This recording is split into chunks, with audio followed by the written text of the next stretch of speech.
দোস্ত যখন থিয়েটারের সামনে প্রবেশ করেন দক্ষিণী তারকা আল্লু অর্জুন, তাকে সামনে থেকে দেখতে যেই অনুরাগীদের মধ্যে উত্তেজনা সৃষ্টি হয়। দোস্ত এমন পরিস্থিতিতেই পদপিষ্ট হয়ে মৃত্যু হয় 39 বছর বয়সী এক নারীর। সেকেন্ড নিউজটি থাকবে দোস্ত, অ্যাডিলেড টেস্টে মোহাম্মদ সিরাজের একটি বল ঘিরে চাঞ্চল্যের সৃষ্টি হয়েছে। দোস্ত তবে কি শোয়েব আক্তারকে টপকে গেলেন মোহাম্মদ সিরাজ? সালাম নমস্কার দোস্ত। দোস্ত দক্ষিণী সিনেমার সুপারস্টার আল্লু অর্জুনের ছবি পুষ্পা 2 এর প্রিমিয়ারে ঘটে যায় অনাকাঙ্ক্ষিত মর্মান্তিক এক ঘটনা। দোস্ত ভক্তদের অতিরিক্ত হুড়হুড়ির কারণে পদপিষ্ট হয়ে মৃত্যু হয় এক নারীর।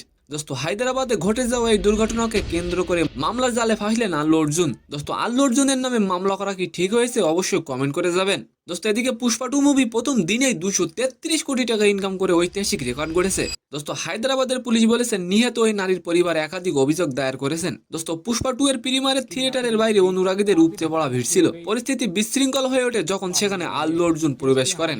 তাকে সামনে থেকে দেখতে যেই উত্তেজনা সৃষ্টি হয়। দোস্ত এই পরিস্থিতিতেই পদপিষ্ট হয়ে মারা যান ওই মহিলা। দোস্ত সেকেন্ড নিউজ হলো, তবে কি শোয়েব আক্তারকে টপকে বিশ্বের দ্রুততম ডেলিভারির মালিক হলেন সিরাজ? দোস্ত অ্যাডিলেড টেস্টে মোহাম্মদ সিরাজের একটি বলকে ঘিরে চাঞ্চল্যের সৃষ্টি হয়েছে।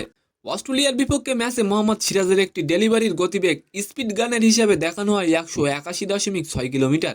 দোস্ত সবাই ভাবছে তাহলে শোয়েবের রেকর্ড বোধহয় ভেঙেই গেল। দোস্ত তবে মজার বিষয়টি হলো এটি স্পিড গানের ত্রুটির কারণ হয়েছে। সত্যিটা হলো সিরাজ শোয়েব আক্তারের 161.3 স্পিডের বোলিং রেকর্ড ভাঙতে পারেনি। তো সম্মানিত দর্শক, আজকের ভিডিওটি কেমন লাগলো অবশ্যই কমেন্ট বক্সে জানাবেন। আর ভিডিওটি যদি ভালো লাগে অবশ্যই একটি লাইক দিয়ে আমাদের চ্যানেলটিকে সাবস্ক্রাইব করে দিবেন। ধন্যবাদ।